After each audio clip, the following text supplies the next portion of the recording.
Jehovah Elohim சிருஷ்டிப்பின் தேவனே, உம் வார்த்தையால் உருவாக்கினே. யெகோவா பரிசுத்த உன்னதர் நீரே, உம்மை போல் வேறு தேவனில்லை. யெகோவா ஷாலோம், உம் சமாதானம் தந்தே என் உள்ளத்திலே.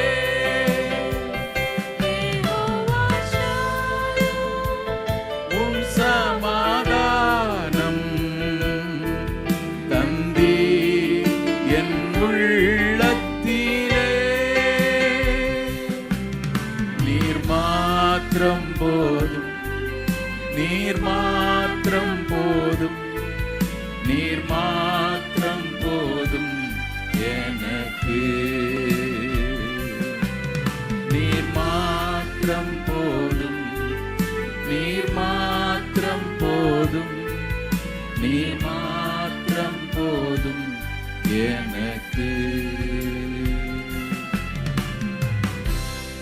யாத்ராகமம் 33வது அதிகாரம் 18, 19 ஆகிய வசனங்கள். எக்ஸோடஸ் சாப்டர் 33 verses 18 and 19 வாசிப்போம். அப்பொழுது அவன், உம்முடைய மகிமையை எனக்கு காண்பித்தருளும் என்றான். அதற்கு அவர், என்னுடைய தயையை எல்லாம் நான் உனக்கு முன்பாக கடந்து போக பண்ணி கர்த்தருடைய நாமத்தை உனக்கு முன்பாக கூறுவேன். எவன் மேல் கிருபையாயிருக்க சித்தமாயிருப்பேனோ அவன் மேல் கிருபையாயிருப்பேன், எவன் மேல் இரக்கமாயிருக்க சித்தமாயிருப்பேனோ அவன் மேல் இரக்கமாயிருப்பேன் என்று சொல்லி ஜெபிப்போம். கிருபையுள்ள நல்ல ஆண்டவரே, இந்த நாளுக்காக நன்றி செலுத்துகிறோம். உங்களுடைய உள்ளமெல்லாம் நன்றினாலே நிரம்பி வழிகிறது ஐயா. நீர் நல்லவர், நீர் நல்லவர் ஆண்டவரே. இப்பொழுதும் கர்த்தர் எங்களோடு பேசும். உங்களுடைய மகிமை எங்கள் நடுவில் வெளிப்படட்டும் ஐயா. அன்றைக்கு மோசைக்கு காணப்பட்ட அதே வாஞ்சை, விருப்பம் எங்களுக்கு உண்டாக கர்த்தர் உதவி செய்யும். பரிசுத்தாவினர் ஒவ்வொரு இருதயங்களை இந்த வேளையில பண்படுத்துவீராக ஆண்டவரே. வசனத்தை கேட்க, அதை கிரகித்து கொள்ள தடையாய் காணப்படுகிற எல்லா தடைகளும் நஸ்ரனா இயேசு கிறிஸ்துவின் நாமத்தினாலே கடிந்து கொள்கிறோம். இந்த இடம் முழுவதும் உடைய பரிசுத்த ரத்தம் தெளிக்கப்படட்டும் ஆண்டவரே. புல் உலர்ந்து பூ உதிரும், உடைய வசனமோ என்றைக்கும் நிலைத்திருக்குமே ஆண்டவரே. எங்கள் வாழ்க்கையில் அது மேலோங்கி இருக்க உதவி செய்யும். உடைய பிள்ளைகள் கொடுத்த காணிக்கையில் தசமபாகங்களை கர்த்தர் அங்கீகரித்திருக்கிறீர். ஆசீர்வதியும். உமக்கு நன்றி நன்றி நன்றி. துதிக்க மகிமையெல்லாம் ஒருவருக்கு எடுக்கிறோம். மீட்பர் இயேசுவின் நாமத்தை எங்களை தாழ்த்தி ஜெபிக்கிறோம் நல்ல பிதாவே, ஆமென். உட்காரும். கர்த்தருடைய பரிசுத்த நாமத்திற்கு மகிமை உண்டாவதாக. கர்த்தர் நல்லவர், அவர் கிருபை என்றும் உள்ளது.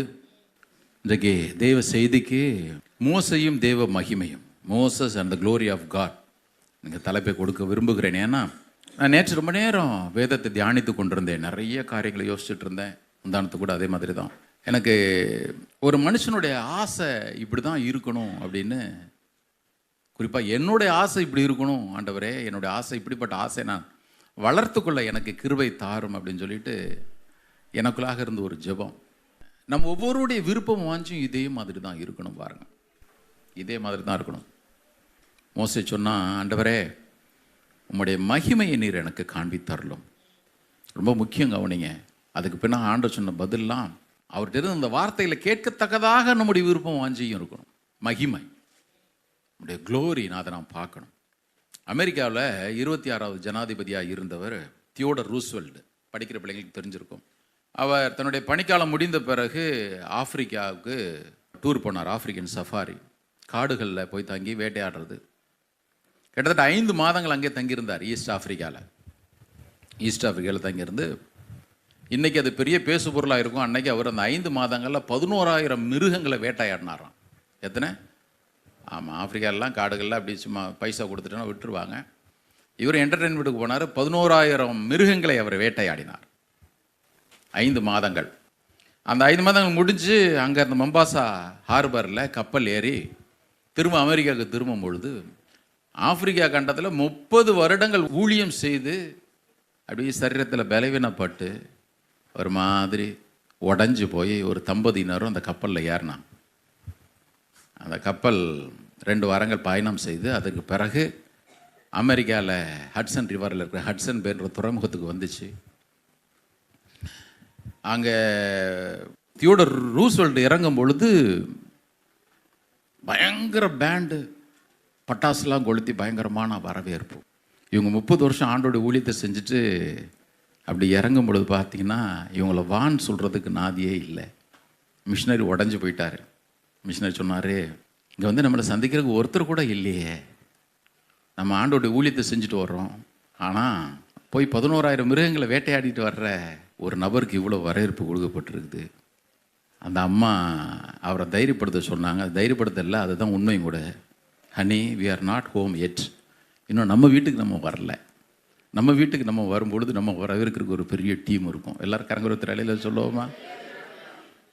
இப்போ இதெல்லாம் இங்கே ரொம்ப பழைய ஒரு சம்பவம் தான்.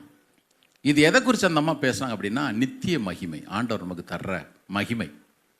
ஸ்தேவான் இந்த உலகத்தில் அவன் இறந்த பொழுது, கல்லெறியப்பட்ட பொழுது அவன் சொன்னான், பிதாவினுடைய மகிமை நான் பார்க்குறேன், இயேசு கிறிஸ்துவோடைய வலது பரிசத்தில் வீற்றிருக்கிறார். எவ்வளோ முக்கியமான ஒரு காரியம் பாருங்கள். இதுதான் ஒரு கிறிஸ்துவனுடைய வாழ்க்கையில் கடைசியில் முடிக்கும் பொழுது. ஆனால் இங்கே மோசே ஜெபிச்சானே, அது வந்து அந்த இட்டர்னல் க்ளோரியை பற்றி பேசலை. மகிமைக்குள் பிரவேசித்தார், நம்மெல்லாம் போஸ்ட் அடிப்போமே, அந்த மகிமை பேசலை. இந்த பூமியிலே வாழக்கூடிய நாட்களிலே இன்றைக்கி நிறைய பேருக்கு மகிமை அப்படின்றவொடனே நீங்கள் அதை தான் நினச்சிடுறீங்க. நான் அதனால் ஒரு நாள் சொல்லும்பொழுது சொன்னேன், சில நேரத்தில் தெரியல, பைபிளில் கூட டிரான்ஸ்லேஷன் பண்ணும்பொழுது ஒரு சில வார்த்தை இப்படி முன்னால் பின்னால் போகிறதுனால அர்த்தம் மாறிடுது. பிலிப்பியர் 4:19 இங்கிலீஷில் சொல்லும் பொழுது, my God shall supply all your need according to his riches in க்ளோரின்னு போட்டிருக்கு, இன் கிரைஸ்ட் ஜீசஸ். தமிழில் போடும்பொழுது கொஞ்சம் ஒரு மாதிரி போட்டிருக்கு, என் தேவன் உங்கள் குறைவையெல்லாம் கிறிஸ்து இயேசுவுக்குள் மகிமையில் நிறைவாக்குவார். நம்ம என்ன நினைக்கிறோம் அப்படின்னா, மகிமையில் போன பிறகு மகிமையில் என்ன குறைவு இருக்க போகுது சொல்கிற புரியுதா? அங்கே என்ன குறை? பரலோகத்தில் போய் ரேஷன் கடையில் நிற்க போகிறாங்க, அங்கே ஒன்றும் குறைவு இருக்க போதில்லை. தமிழ் இப்படி சொல்லியிருக்கணும், என் தேவன் தம்முடைய மகிமையுள்ள ஐஸ்வரியத்தின்படியே உங்கள் குறைவையெல்லாம் கிறிஸ்து இயேசுக்குள் நிறைவாக்குவார். ஒரு அலையில சொல்லுவோமா? அதுதான் சரியான அர்த்தம். இந்த பூமியில வாழ்ந்த நாட்களிலே இந்த மோசே என்ற மனுஷன் பாருங்க, உம்முடைய மகிமையை எனக்கு காண்பித்தரலாம் ஆண்டவரே, நான் அதை பார்க்கணும். பிரதர், வருஷத்துல 6 மாசம் போயிடுச்சு, எதுக்கெல்லாமோ ஜெபிச்சிட்டோம். இன்றைக்கு நம்முடைய நோக்கம் ஜெபம் எல்லாம் மாறி இருக்கட்டும். ஒருவர் ரட்சிக்கப்பட்டிருப்பானே ஆனால், பவுல் எழுதுறார், நீங்கள் கிறிஸ்துவனுடைய எழுந்தது உண்டானால் கிறிஸ்து தேவனுடைய வலது பார்சத்தில் வீற்றிருக்கிற மேலானவைகளை தேடுங்கள், பூமியில் உள்ளவைகளை அல்ல, மேலானவைகளை தேடுங்கள். இன்னைக்கு தேடுற விதம் மாறிடுச்சுன்னு நான் சொல்றேன். ஒருவர் வாழ்க்கையிலும் ஒரு குறையும் இருக்க போவது இல்லை. ஏன்னா அவர் சொல்லிட்டாரு, நீ முதலாவது தேவனுடைய ராஜ்யத்தையும் அவருடைய நீதியையும் தேடுங்கள், அப்பொழுது இவைகள் எல்லாம், மறுபடியும் சொல்றேன், இதுல கொஞ்சம் அதுல கொஞ்சம் இல்லை, இவைகள் எல்லாம் உங்களுக்கு கூட கொடுக்கப்படும். இன்னைக்கு இந்த ஒரு ரகசியத்தை அறியாததுனால தானோ என்னவோ தெரியல, நிறைய தெய்வ பிள்ளைகள் நம்ம தடுமாறுறோம். பாருங்க, நம்ம தடுமாறுறோம். யோசிச்சு பாருங்க, ஆண்டவர் நம்மை அழைத்தது அந்த மகிமையில கொண்டு போய் சேர்க்கணும், அது மாத்திரம்தான் இல்லை. இந்த பூமியிலே வாழும் பொழுது தேவனுடைய மகிமையை தரிசித்தவர்களாய், தேவனுடைய மகிமை நம்முடைய வாழ்க்கையில வெளிப்படுத்துகிறவர்களாய், தேவனுடைய மகிமையை பற்றி கொண்டவர்களாக வாழணுன்ற ஒரே ஒரு காரணத்திற்காக. வாசிக்கலாமா? 2 தெசலோனிக்கர் 1:11-12 ஆகிய வசனங்களை நான் வாசிக்கிறேன். வேகமாக நம்ம போகணும், டைம் இல்லை. அவர் சொல்றாரு, 2 தெசலோனிக்கர் 1:11-12 வசனங்கள்ல, ஆகையால் நம்முடைய தேவனும் கர்த்தராகிய இயேசு கிறிஸ்துவும் அளிக்கும் கிருபையின்படியே நம்முடைய கர்த்தராகிய இயேசு கிறிஸ்துவின் நாமம் உங்களிடத்திலும் நீங்கள் அவரிடத்திலும் மகிமைப்படும் பொருட்டாக. வார்த்தை கவனிங்க, இது அங்க போய் இல்லை, இங்க வாழக்கூடிய நாட்கள்ல அவர் ஒரு அழைப்பை கொடுத்திருக்கிறாரு. எதுக்கு கொடுத்தாரு அப்படின்னா, அவருடைய நாமம் உங்களிடத்திலும் நீங்கள் அவரிடத்திலும் மகிமைப்படும் பொருட்டாக நம்முடைய தேவன் உங்களை தமது அழைப்புக்கு பாத்திரமாக்கவும் தமது தயவுள்ள சித்தம் முழுவதையும் விசுவாசத்தின் கிரியையும் பலமாய் உங்களிடத்தில் நிறைவேற்ற வேண்டும் என்று எப்பொழுது உங்களுக்காக வேண்டிக் கொள்கிறோம். ஒரு அலையில சொல்லுவோமா? நிறைய வசனங்களை வாசிக்க வேண்டியிருக்கு, நீங்கள் எழுதிட்டு வீட்டில் போய் வாசிக்குங்க. 2 தெசலோனிக்கர் 2:14 வசனத்தில், நீங்கள் நம்முடைய கர்த்தராகிய இயேசு கிறிஸ்துவின் மகிமையை அடையும் பொருட்டாக எங்கள் சுவிசேஷத்தினாலே அந்த ரட்சிப்புக்கு அவர் உங்களை அழைத்தார். மறுபடியும் சொல்றேன், செத்த பிறகு அடையிற மகிமை இல்லை. இந்த பூமியில வாழக்கூடிய நாட்களிலேயே மகிமையுள்ளவர்களாக நாம் வாழும் பொருட்டு. இன்னும் வசனங்களை சொல்றேன். எபேசியர் 1வது அதிகாரம் 5-6 வசனங்கள். Ephesians chapter 1 verses 5 and 6. பிரியமானவருக்குள் தாம், அதாவது தேவன் நமக்கு தந்தருளின தம்முடைய கிருபையின் மகிமைக்கு புகழ்ச்சியாக தம்முடைய தயவுள்ள சித்தத்தின்படியே இயேசு கிறிஸ்து மூலமாய் தமக்கு, அதாவது தேவனுக்கு சுவிகார புத்திரராகும்படி முன் குறித்திருக்கிறார். சொல்லுவோமா? அங்கேயும் போட்டு நீ மகிமைக்கு புகழ்ச்சியாக அந்த பூமியில் வாழணும், மகிமை பெற்றவனாக வாழணும். ரோமர் 8:29-30 வசனங்கள்ல ரொம்ப தெளிவா பவுல் எழுதுறாரு. தம்முடைய குமாரன் அநேக சகோதரருக்குள்ளே முதற் பேரானவராய் இருக்கும் பொருட்டு தேவன் எவர்களை முன் அறிந்தாரோ அவர்களை தமது குமாரனுடைய சாயலுக்கு ஒப்பாயிருப்பதற்கு முன் குறித்திருக்கிறார். எவர்களை முன் குறித்தாரோ அவர்களை அழைத்தும் இருக்கிறார். எவர்களை அழைத்தாரோ அவர்களை நீதிமான்களாயும் இருக்கிறார். கர்த்தருக்கு ஸ்தோத்திரம். எவர்களை நீதிமான்கள் ஆக்கினாரோ அவர்களை மகிமைப்படுத்த போகிறார் என்பது அல்ல, அவர்களை மகிமைப்படுத்தியும் இருக்கிறார். ஆமென். அவர்களை மகிமைப்படுத்தியும் இருக்கிறார். இந்த உலகத்தில் வாழும் பொழுது இது ஒன்று தான் நம்முடைய நோக்கமாக இருக்கணும். ஆண்டவர் இயேசு இந்த பூமியில் இருந்த பொழுது பிரதான ஆசாரியனுடைய ஜெபத்தை ஏறெடுத்தார். யோவான் 17:21-22 ஆகிய வசனங்கள். John chapter 17 verses 21 and 22. அவர்கள் எல்லாரும், இந்த வசனத்தை வாசியம் உங்களுக்கு தெளிவாக புரிஞ்சிருப்பாருங்க. நீங்கள் மகிமையின உடனே செத்து அடைகிறது நினைச்சிட போறீங்க. அவர் ரொம்ப அழகா சொல்றார். அவர்கள் எல்லாரும் ஒன்றாய் இருக்கவும், பிதாவே நீர் என்னை அனுப்பினதை உலகம் விசுவாசிக்கிறதற்காக நீர் என்னிலேயும் நான் உம்மிலேயும் இருக்கிறது போல அவர்கள் நம்மில் ஒன்றாய் இருக்க வேண்டிக் கொள்கிறேன். இப்போ பரலோகத்தில் போய் இந்த வார்த்தை பேச வேண்டியதில்லை, பூமிக்கு தேவையான வார்த்தை. நல்லா கவனிங்க. 22 வசனத்தை வாசிங்க. நாம் ஒன்றாய் இருக்கிறது போல அவர்களும் ஒன்றாய் இருக்கும்படி நீர் எனக்கு தந்த மகிமையை கொடுக்க போகிறேன்னு சொல்லலை. கொடுக்க போகிறேன்னு சொன்னால் செத்து வரட்டும், நான் கொடுக்க போகிறேன். பூமியில் வாழ்ந்த நாட்களில் அவர் சொன்னார், பிரதர் கிறிஸ்தவ வாழ்க்கை கவனிங்க, இஷ்டம் போல் வாழ்கிறீங்கள, நான் எல்லாரும் சொல்லலை, எதனா நடந்துப்பேன். உங்களுக்கு எனக்கும் அவர் இந்த பூமியில் அவருக்கு சாட்சியாய் வாழும்படி தம்முடைய மகிமையை தந்திருக்கிறார் தெரியுமா? எல்லாரும் கைது சொல்லுங்க. எனக்கு அவர் தம்முடைய மகிமையை தந்திருக்கிறார். நம்முடைய இல்லை, அவருடைய மகிமை எனக்கு தந்திருக்கிறார். இன்னொரு இடத்துல சொல்றேன், உங்களையும் என்னையும் தான் அவர் மகிமையாவே நினைக்கிறார். உங்களையும் என்னையும் தான் மகிமையாவே நினைக்கிறார். உங்களையும் என்னையா தேவ பிள்ளைகளைத்தான் அவர் தமது மகிமையாக நினைக்கிறாரு. அவர் மகிமை வேற. அவர் மகிமென்ற அந்த ஒரு வார்த்தையை விவரித்து சொல்ல இந்த உலகத்தில் வார்த்தைகள் கிடையாது. வேற ஒப்பிட்டு பேசுவதற்கு வேறு படைப்பும் கிடையாது. உதாரணத்திற்கு இயேசு மறுரூப மலையில், மத்தேயு 17வது அதிகாரமாக இருக்கட்டும், மார்க் 9வது அதிகாரமாக இருக்கட்டும், அவர் மறுரூப மலையில் அவர் மகிமை அடைந்தார். அதை ஒப்பிட்டு பேசுறதுக்கு அவருடைய முகம் சூரியனை போல பிரகாசித்ததுன்னு போட்டிருக்கு. ஏன்னா நமக்கு சூரியனோட பிரைட்டான உலகத்தில் வேறு எதுன்னு தெரியவே தெரியாது. அதனால இந்த மண்டைக்கு புரியணுன்றதுனால சொல்லியிருக்க. சூரியனை பார்த்துருக்கியா, அது மாதிரி பிரைட்டாக இருந்துச்சு. சூரியனை அவரை பார்க்கறதுக்கு வெக்கப்பட்டு நிற்கும். ஏன்னா வேதம் சொல்லுகிறது, வானங்களும் அவருடைய பார்வைக்கு அசுத்தமாக இருக்கிறது. ஒரு அலையிலே சொல்லுவோமா, அவ்வளோ பெரிய தேவன் நம்முடைய தேவன். அவர் சொல்கிறாரு, என் மகிமையை நான் அவனை கொடுத்துருக்கிறேன். இன்னொருத்தில் சொல்கிறது இருந்தா, தேவ பிள்ளைகளாகிய உங்களை என்னையும் தான் அவர் மகிமையாகவே நினைக்கிறார். அதனால தான் சொல்கிறேன், அவருடைய மகிமைக்கு ஒரு நாள் இழுக்கு வர்ற மாதிரி நடந்துடக்கூடாது. எப்படி பிரதர் சொல்கிறீங்க? வாசிச்சர் இல்லாமல் ஒரு வசனத்தை எடுங்க பார்ப்போம். சங்கீதம் 78 பியூட்டிஃபுல்லாக இருக்கும். சங்கீதக்காரன் எழுதும் பொழுது எழுதுறான். சங்கீதம் 78 59 நான் வாசிக்கிறேன்.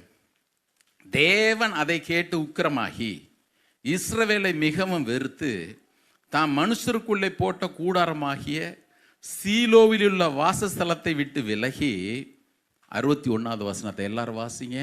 78 61. தமது பலத்தை சிறையிருப்புக்கும், எதை சிறையிருப்புக்கு யாரை ஒப்பு கொடுத்தாரு? இஸ்ரவேல் ஜனங்களை தானே ஒப்பு கொடுத்தாரு. இங்கே சங்கீதக்காரன் எழுதுறான், தமது மகிமையை அவர் சத்துருடைய கைக்கு ஒப்பு கொடுத்துட்டார். நிறுத்தல சொல்கிறட்டா, நீங்கள் நானும் பிசாசு பிடியில் இருக்கும் பொழுது ஆண்டவர் பார்க்கும்போது சொல்லுவார், என் மகிமையே போச்சுப்பா. அவர் ஒரு நாள் நம்முடைய மகிமை இழக்கிறது இல்லை. மறுபடியும் நான் சொல்கிறேன், ஒரு நாள் அவர் மகிமை இழக்கிறது இல்லை. ஆனால் உங்களையும் என்னையும் ஆண்டவர் எந்த இடத்துல வச்சிருக்கிறாருன்றத நமக்கு புரிய வைக்கும்படி ஆவியானவர் எழுதியிருக்கிறார். நீ தான் மகிமை. நீ அவருக்கு பிரியமில்லாமல் வாழும் பொழுது சத்துரு கையில் ஒப்பு கொடுத்துட்டு நீ கேட்டா நாசமாக போன்னு நினைக்கிறத இல்லை. அது இஸ்ரவேல் ஜனங்களை பார்க்கும் பொழுதுலாம், ஐயோ என் மகிமை போச்சே, என் மகிமை இந்த மாதிரி சிக்கி சீரழியுதே, என் மகிமை பாரு இந்த மாதிரி அடிமைத்தனத்தில் கிடக்குதே. பிரதர், நீங்கள் அப்படி பார்க்கக்கூடாத பார்க்கும் பொழுது, கேட்கக்கூடாது கேட்கும் பொழுது, பேசக்கூடாத பேசும் பொழுது ஆண்டவர் சொல்லுவார், என் மகிமை இந்த மாதிரி நாறிட்டு கிடக்க. பரிசுத்தாவின் நமக்கு உதவி செய்யட்டும். ஒவ்வொரு முறையும் கண்ணாடிக்கு முன்னால் இன்னைக்கு பார்க்கும் பொழுது, வயசாயிடுச்சு, சுருக்கம் வருதே, இதுக்கு இந்த க்ரீமை போடலாமா, சன்ஸ்க்ரீன் போடலாமா, அதை போடலாமா, இதை போடலாமா? நான் உங்களுக்கு பெஸ்ட்டு மெத்தடு சொல்கிறேன். யாராக இருந்தாலும் சரி, சகோதரிகள் குறிப்பாக கவனிங்க. இன்னும் உங்களுக்கு பார்க்குற சகோதரர் தான் நீங்களும் கவனிங்க. பேசாமல் அவரை நோக்கி பார்த்துக்கிட்டே இருங்க. ஆமேன். ஆமாம், மிஸ் யூனிவர்ஸே வந்த கூட கேட்பா, உங்களுடைய முகம் இவ்வளோ பிரகாசமாக இருக்குதே எப்படி? ஆமாம், உன் முகத்தை பார்க்கும் பொழுது, அன்னைக்கு மோசை முகத்தை பார்க்க முடியாமல் மோசை முக்காடு போட்டுக்கிட்டான். எல்லாரும் அப்படி முகத்தை மூடிக்கிட்டாங்க. ஐயா எப்படியா இப்படின்னு. உங்களுக்கு தெரியாமல் முகம் பிரகாசிக்கும். ஆமாம், நீங்கள் நான் சிரிக்கிறதுலாம் நான் சொல்லாதீங்க. நினைக்கிறீங்க ஏதோ பாஸ்டர் சிரிப்பு சொல்லிட்டு போயிருக்காரு, விட்டடிக்கிறேன் நினைக்காதீங்க. உண்மையை நான் சொல்கிறேன். என் கர்த்தருடைய சமூகத்தில் இருங்க. அத்தனை வயசான மூதாட்டியாக இருந்தும் கூட சாராள் மேலே ஒருத்தன் அவ்வளோ அஃபெக்ஷனாக தூக்கிட்டு ஓடி இருக்கான் பாருங்க. 90 வயசு. நான் யோசித்தேன், இவன் இந்த எந்த க்ரீமை போட்டிருப்பான்னு தெரியலையே. அப்படி சொல்கிறேன், மகிமையை தேடுங்க. ஆமாம், மகிமையை தேடுங்க.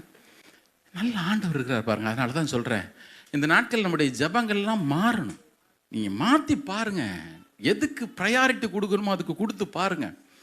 இந்த மாதம் தொடங்கிடுச்சு பாருங்கள், கண் மூடி முழிக்கிறதுக்குள்ள 6 மாதம் ஓடிடுச்சு. இன்னும் எதுலையோ கடந்து நாம் அப்படியே உளனிட்டே கிடக்கக்கூடாது. கர்த்தர் நமக்கு உதவி செய்யட்டும். ஹல்லேலூயா, ஹல்லேலூயா. எவ்வளோ நல்ல ஆண்டவர் நமக்கு இருக்கிறார் பாருங்க. இந்த பூமியில் நம்ம செய்கிற எல்லாம் ஒரு மகிமைக்காக தான் செய்யணும்னு சார் சொல்கிறார். ஏன்னா வாசியில் ஒரு வசனத்தை 1 கொரிந்தியர் 10வது அதிகாரம் 31, இவ்வளோ மகிமை கொடுத்த ஆண்டவர் பாருங்க.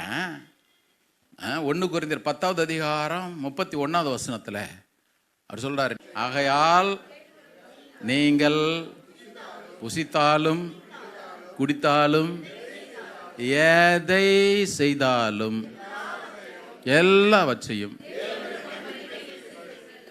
தேவனுடைய மகிமைக்கென்றே செய்யுங்கள். இப்போ ஒரு கேள்வி வருது, சிலரை செய்கிற எல்லாத்துலேயும் தேவன் மகிமைப்படுறான்னு தான் இப்போ பிரச்சனை. இப்போ பிரச்சனையே அதுதான்.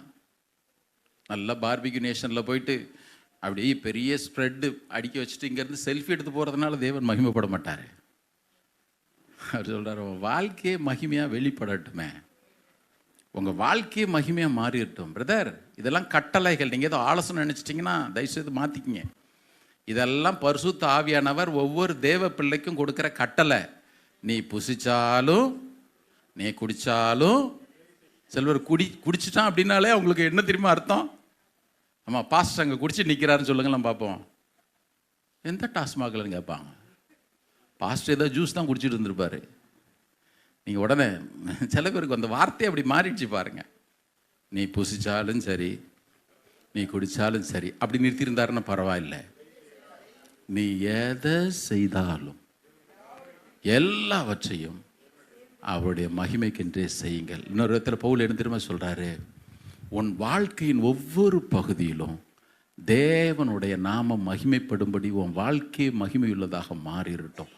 இந்த ஒரு காரணத்திற்காகத்தான் இந்த மோசே என்ற மனுஷன் போய் கேட்டான், ஆண்டவரே என் வாழ்க்கையில் நீர் மகிமைப்படும் மகிமை எனக்கு நீர் காண்பியும். பூமியில் வாழ்ந்த எத்தனையோ பரிசுத்தவான்கள்லாம், எத்தனையோ பேருடைய லைஃப் ஹிஸ்ட்ரி எல்லாம் பயோகிராஃபிலாம் நான் வாசிச்சிருக்கிறேன். உண்மையாக சொல்கிறேன், அவர்கள் எல்லாம் ஒரே ஒரு காரியத்தில் தான் நோக்கமாக இருந்தாங்க, தேவனுடைய மகிமையை தரிசிக்கணும், அவருக்கு மகிமையாக இந்த பூமியில் வாழணும். ஹல்லேலூயா. எனக்கு தெரிஞ்சு பைபிளில் நான் உங்களுடைய மகிமையை பார்க்கணும் அப்படின்னு இந்த பர்டிகுலர் அந்த வார்த்தையை சொல்லி ஜெபிச்ச வேற எந்த மனுஷனும் என்னால் பார்க்கவே முடியல. இருக்கிறானா அப்படி யாருன்னா? பிலிப்பு கேட்டான், பிதாவை எங்களுக்கு காண்பியும் கேட்டான், அது வேறு. கர்த்தருடைய மகிமையை தரிசித்தவர்கள் எவ்வளோ பேர் இருக்குதான் செய்கிறாங்க. ஏசாயா தரிசித்துக்கான செஞ்சான். உசியா ராஜா மரணம் அடைந்த வருஷத்துல கர்த்தர் உயர உன்னதமான சிங்காசனத்தில் வீற்றிருக்க கண்டேன். எசேக்கியேல் 1வது அதிகாரத்தில் பார்த்தீங்கன்னா அப்படியே பரலோக தரிசனங்கள்லாம் பார்த்துக்கிட்டே தான் இருந்தான். யாக்கோபுக்கு நல்ல தெய்வீக தரிசனங்கள் கிடைக்கத்தான் செஞ்சது, கர்த்தருடைய மகிமை பார்க்கத்தான் செஞ்சான். வேற யாரை சொல்றது, அப்போஸ்தலனாகிய யோவான் பத்மு தீவில் இருக்கும் பொழுது அப்படி பரலோகத்தை தரிசிச்சான், மகிமையெல்லாம் கண்டான். ஆனால் உம்முடைய மகிமையை எனக்கு காண்பி ஆண்டவரே, நான் அதை பார்க்கணும். ஒவ்வொரு வேர்டும் கவனிக்கணும் பாருங்க. சும்மா ஒரு வேர்டை மட்டும் நீங்கள் பார்த்துட்டு போயிட்டீங்கன்னா நல்லா இருக்காது. உம்முடைய மகிமையை நீர் எனக்கு காண்பியும் ஆண்டவரேன்னு சொல்லிட்டு இப்படி பர்டிகுலராக கேட்ட வந்து மோசன்ற ஒரு மனுஷன் தான். சில பேர் சொல்லுவாங்க அதெல்லாம் பழைய ஏற்பாடு. பிரதர், புதிய ஏற்பாட்டில் உங்களுக்கு நான் சம்பவங்களை காட்டுறேன். உதாரணத்திற்கு யோவான் 1வது அதிகாரம் 14வது வசனத்தில் அவர் எழுதும்படி சொல்கிறாரு, அவருடைய மகிமையை கண்டோம், அது பிதாவுக்கு ஒரே பேரானவருடைய மகிமைக்கு ஏற்ற மகிமையாகவே இருந்தது. ஆனாலும் இயேசுவை பார்க்கணுன்ற ஆசை ஒவ்வொரு நாளும் ஒவ்வொருக்குள்ள பெருகிட்டு தானே இருக்கணும். மகிமையை கண்டோம், காணப்போகிறோம் இல்லை, மகிமையை கண்டோம். அவர் தரிசிக்கும் பொழுதே பிதாவினுடைய மகிமையை கண்டோம், அவரும் நமக்கு மகிமை கொடுத்துருக்கன்னு சொல்றாரு. இப்போ ஒவ்வொரு நாளும் ஒவ்வொரு விசுவாசனுடைய வாழ்க்கையிலும் உங்களுடைய மகிமையை நான் பார்க்கணும் ஆண்டவரே. ஜபத்துக்கு போன உடனே ஆண்டவரே அதுக்கு என்ன பண்ணுவேன், இதுக்கு என்ன பண்ணுவேன், ஆண்டவர் சொல்லுவார் கொஞ்சம் இரு இரு இரு இரு இரு. வாழ்க்கையில் எப்பொழுதெல்லாம் போராட்டம் வருதோ, எப்பொழுதெல்லாம் நம்ம இக்கட்டான சூழ்நிலை தவிக்கிறோமோ, நான் சொல்ல நேராக ஓடி போயிட்டு மோசே மாதிரி ஜபத்தை மாற்றிருக்கேன். ஆண்டவர் ஒரே ஒரு விஷயம் உங்களோட மகிமை எனக்கு நீங்கள் காண்பீங்க ஆண்டவரே, உங்கள் வழியில் நீங்கள் எனக்கு போதீங்க, உங்களுடைய கிருபை எனக்கு கிடைக்கட்ட ஆண்டவரே, உங்களுடைய தயவு எனக்கு கிடைக்கட்ட ஆண்டவரே, நீர் எனக்கு அதை காண்பி ஆண்டவரே. அதனால தான் வேதம் சொல்லும் பொழுது கர்த்தருக்கு காத்திருக்கிறவர்கள், அவன் இளைஞனாக இருக்கட்டும் மற்றவங்களாம் இருக்கட்டும், அவன்லாம் ஓடுவான், நடந்து சோர்வு அடைஞ்சிருவான். எவர்கள் கர்த்தருக்கு காத்திருக்கிறார்களோ அவர்கள் கழுகுகளை போல புது பலனை அடைஞ்சு செட்டைகளை அடித்து உயர எழும்புவாங்க. இந்த ஒரு அனுபவம் வந்துச்சுன்னா நான் சொல்லுவேன், எதெல்லாம் நம்மளை மிரட்டிச்சோ அதெல்லாம் நம்முடைய காலுக்கு கீழாக போயிடும். உடலையிலே சொல்லுவோமா? அதனால தான் ஒவ்வொரு முறையும் கர்த்தருடைய சமூகத்தில் போகும் பொழுது இன்னைக்கு நிறைய பேர் அதுக்கு ஜோமனு இதுக்கு ஜோமனு, வேற எதுக்குமே ஜோம் பண்ணாதீங்க, ஜபத்தை கொஞ்சம் அப்படி மாற்றிக்கிங்க. ஆண்டவர் ஒரே ஒரு சொல்லிட்டு மகிமை எனக்கு காண்பீங்க ஆண்டவரே. அங்கே ஆஃபீஸில் இந்த மாதிரிலாம் பிரச்சனை இருக்குது, பிஸ்னஸ் பண்ணுற இடத்துல இவ்வளோ பிரச்சனை இருக்குது, இப்போ எனக்கு தேவை என்ன? உங்களுடைய மகிமை ஆண்டவர். என்ன சுற்றிலும் இவ்வளோ போராட்டங்கள் எழும்புது, என்ன பண்ணணும்? உங்களுடைய மகிமை மாத்திரம் நீர் எனக்கு காண்பியும், நீர் எனக்கு போதிய ஆண்டவரே. ஹல்லேலூயா. நல்ல ஒரு ஜபம். நான் நேற்று மோசே குறித்து கொஞ்சம் யோசிச்சுட்டே இருந்தேன். இவனுடைய பேக்ரவுண்டு பார்த்தீங்கன்னா முற்றிலும் வித்தியாசமான ஒன்று. அடிமை, பிறந்ததே அடிமையாக தான் பிறந்தான். சொந்த தேசத்தில் பிறக்கல, அந்நிய தேசத்தில் அகதியாய் பிறந்தவன். சரி, இப்போ பார்வனுடைய குமாரத்தை அவனை தத்தெடுத்துக்கிட்டா. இப்போ அரண்மனையில் வளர்றான். அரண்மனையில் வளர்ந்தது மாத்திரம் இல்லை, இப்போ எகிப்து தேசத்திலே ஊரெல்லாம் போஸ்ட் அடித்து ஓட்டிட்டான். வாண்டட், கீழே மோசை போட்டு கண்டுபிடித்து தருகிறவர்களுக்கு தக்க சன்மானம் வழங்கப்படும் போஸ்டர் அடித்தாச்சு மோசையை குறித்து. இக்கட்டான சூழ்நிலை பாருங்கள். ஒரு மனுஷன் எப்படிப்பட்ட ஒரு மனிதன் தேவனுடைய மகிமை தேர்ந்தவனாக காணப்பட்டான். மாத்திரமல்ல, அவன் மீதியான் தேசத்திற்கு ஓடி போக வேண்டியது இருந்துச்சு. இருந்த மகிமையெல்லாம் போயிடுச்சு. இப்போ ஆடுகள் மேய்க்கிற ஒரு நிலைமை. 40 வருஷம் பேசவே இல்லை ஆண்டவர் அவங்ககிட்ட. இருக்கிறதுல ரொம்ப துக்கமானது அதுதான் பாருங்க. 40 வருஷம் ஆண்டவர் அவங்ககிட்ட பேசவே இல்லை, ஒரு வார்த்தையும் சொல்லலை. ஒருவேளை அவங்க அம்மா, மோசே நீ ஒரு நல்ல யூதன் பார்த்துக்கோ, ஆண்டவருடைய சந்ததி, பால் கொடுக்கும் பொழுதெல்லாம் சொல்லி சொல்லி சொல்லி வளர்த்துருப்பா. அந்த வயிறைக்கு அவனுக்குள்ளே இருந்துச்சு, உள்ள அந்த ஜீன் ஒன்று இருக்கும்ல, அது இருந்துகிட்டே தான் இருந்துச்சு. ஆனால் இப்போ அதுக்கான ஒரு அறிகுறியும் காணும். சில நேரத்தில் ஆண்டவர் பாருங்கள், அப்படி கிணத்துல போட்ட கல் மாதிரி நம்ம லைஃப்லையும் கூட அப்படி தான் விட்டுட்டே இருப்பார். ஒன்றும் சோர்ந்தெல்லாம் போயிடாதீங்க. இப்போ யாத்திராகமம் 2வது அதிகாரத்தில் நீங்கள் வாசிச்சிங்கன்னா 1லிருந்து 12 வரையிலும் மோசையோட பிறந்து முதல் 40 ஆண்டுகள், அடுத்தது 13லிருந்து 22 வரைக்கும் வாசிச்சிங்கன்னா வனாந்தரத்தில் இருந்த 40 ஆண்டுகள். இந்த 22 வசனங்களில் அவனுடைய 80 வருஷத்தை ஆண்டவர் முடிச்சு வச்சுட்டார். யாத்திராகமம் 2வது அதிகாரத்தில் இந்த 22 வசனங்களில் அவனுடைய முதல் 40 ஆண்டுகள், அடுத்த 40 ஆண்டுகள், 80 ஆண்டுகள் முடிஞ்சிடுச்சு. இப்போ ஆண்டவர் 40 வருஷம் ஆடு மேய்க்க விட்டுட்டார். மறுபடியும் சொல்கிறேன், இந்த ஆடு மேய்க்கிற வேலையை ஆண்டவர் தலைவர்களுக்கு நிறையவே கொடுத்தார். இப்போ யாருன்னா ஆடு மேய்க்க போகிறீங்க? இப்போ ஆடு மேய்க்கிறது வேலை நல்லா படிக்கணும் வாலிப பிள்ளைங்க. நான் சொல்கிறேன், உங்களுக்கு நான் சொல்கிற கருத்தை மாத்திரம் புரிஞ்சுக்கணும். ஏன்னா இப்போ ஜனங்களை ஆள்றதுக்கு இல்லை, நடத்துறதுக்கு மேய்ப்பன் தேவைப்படுது. அதுதான் சர்ச்சில் பாஸ்டரை போதகர்னு சொல்ல மாட்டாங்க, மேய்ப்பன் சொல்லுவான். இருக்கிறதுல ரொம்ப கஷ்டமான வேலையும் அதுதான் பாருங்க. எல்லாராலையும் அது வாங்கிக்கணும், ஒன்றுமே பண்ண முடியாது. மோசை கூட அப்படி தான் அப்பப்போ கல் எடுத்துக்கிட்டாங்க. அன்றைக்கி நானும் பால் பிரதரும் பேசிட்டு இருக்கும் பொழுது கூட அதான், தாவீது ஜனங்களுக்காக தான் போயிட்டு திரும்ப வர்றான், பார்த்தீங்கன்னா மொத்த ஊர் சுட்டரிக்கப்பட்டு கிடக்குது. வேதம் சொல்லுகிறது தாவீது மேலே கல்லீரல் இருக்கு, அவன் வேறு வழியே இல்லை. சமீபத்தில் ஒரு பாஸ்டர் பேசிகிட்டு இருந்ததை வாசம் பாருங்க, ரொம்ப வேடிக்கையாக இருக்குது. அப்பப்போ சொல்ல வேண்டியிருக்கு. ஒரு பாஸ்டர்கிட்ட வந்து ஒரு அம்மா, இங்கே நடந்ததில்லை, வெளிநாட்டில் ஒரு அம்மா கை கொடுத்துச்சு, கை கொடுத்து பேசிட்டே இருந்துச்சான். பேசிட்டு அது போயிடுச்சு. அடுத்து ஒரு அம்மா வந்து பாஸ்டர் கை கொடுத்துருக்குது. பாஸ்டர் கை விட்டார். பேசி முடிச்ச உடனே அந்த அம்மா சொல்லியிருக்கு, நீங்கள் ஆளை பார்த்து பழகுறீங்க. எப்படியா இவருக்கு ஒன்றுமே புரியல, ஏன்னா கை கொடுத்துச்சு. அந்த அம்மா கையை ரொம்ப நேரம் பிடிச்சிட்டு இருந்தீங்க, என் கையை மட்டும் டப்புன்னு விட்டுட்டீங்க. இவர் சொன்னார், ஏம்மா நான் அது கையை பிடிக்கல, அதுதான் என் கையை பிடிச்சிருந்துச்சு. சரி, மோசைக்கு அந்த மாதிரி நிறைய நிலமெல்லாம் வந்துச்சு. நீங்கள் மகிமை கேட்குறீங்களே இல்லையே, நான் மகிமை கேட்டு தான் தேடி தான் ஆகணும். சரி விடுங்க, கவனிங்க. இப்போ ஆண்டவர் இவனுடைய வாழ்க்கை குறித்து எழுதும் பொழுது 40 வருஷம் ஆடுகளை மேய்க்க விட்டுட்டார். 40 வருஷம்.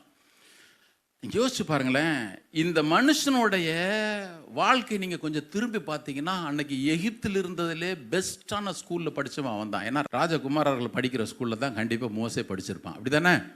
ஆமாம். இன்னும் கேட்டிங்கன்னா, அன்னைக்கு பாப்பிரஸ் சொல்லுவாங்க, பேப்பர் வந்து எகிப்தில் தான் ஃபஸ்ட்டு. நாங்கள் போயிருக்கும்பொழுது அந்த ஃபேக்ட்ரிக்கெலாம் கூப்பிட்டு போனாங்க. அன்னைக்கு எழுது பொருள்ன்றது வந்து ரொம்ப எக்ஸ்பென்சிவ். அதனால தான் வேத பாரகர்களை வச்சுருந்தாங்க, ஏன்னா பேப்பரை வேஸ்ட் ஆக்கிடக்கூடாது.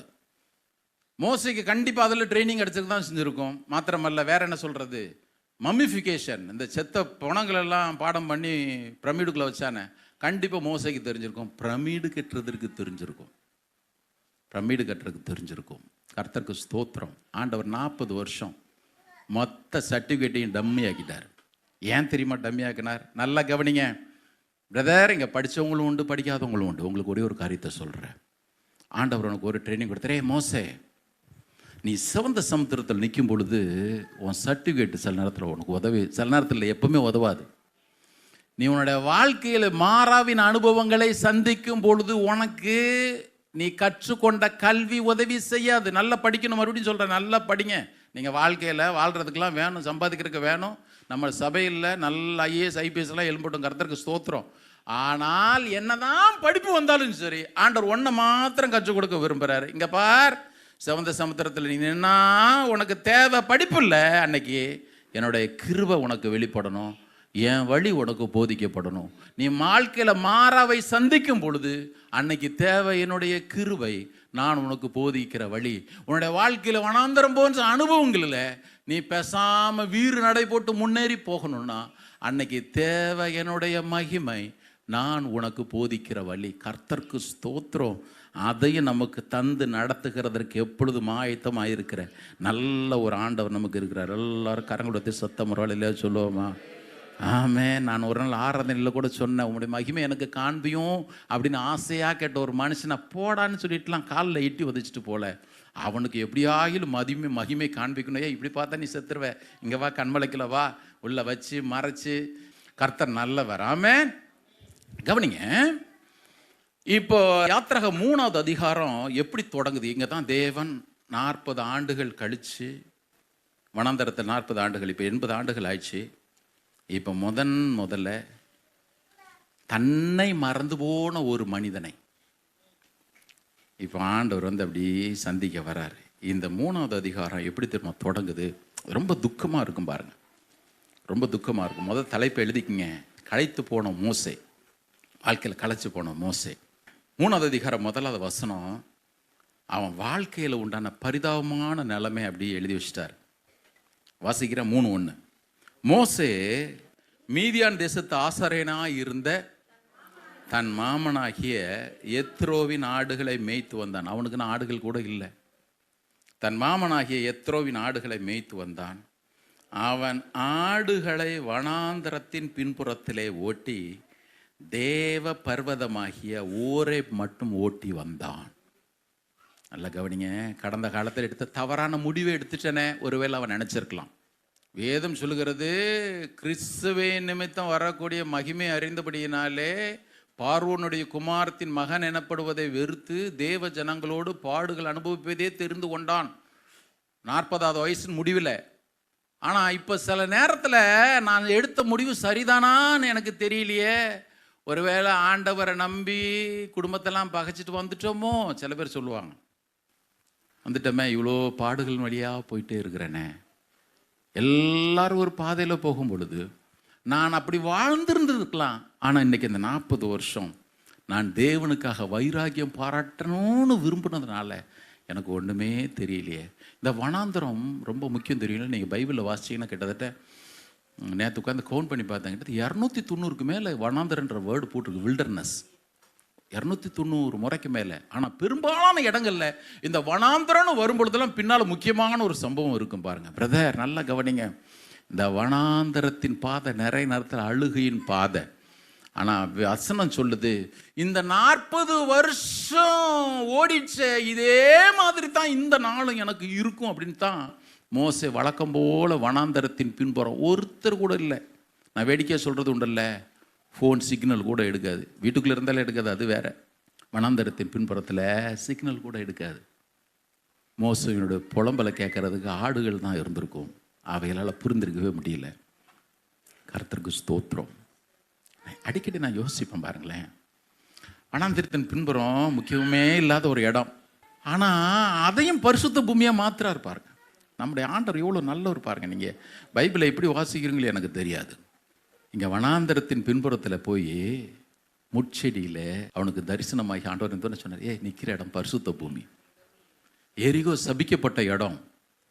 யோசுவா அங்கே போனால் அவர் சொன்னார், நான் நிற்கிற இடம் பரிசுத்த பூமி.